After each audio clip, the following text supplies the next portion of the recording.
ब्रह्ममुरारिसुरार्चितलिङ्गं निर्मलभासितशोभितलिङ्गम्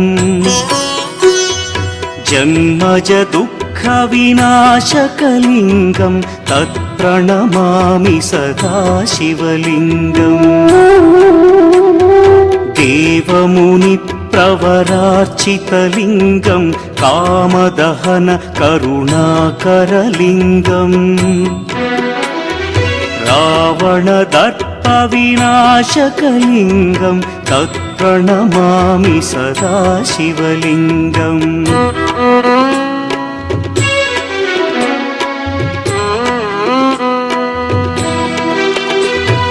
सर्वसुगन्धसुलेपितलिङ्गं बुद्धिविवर्धनकारणलिङ्गं सिद्धसुरासुरवन्द्यं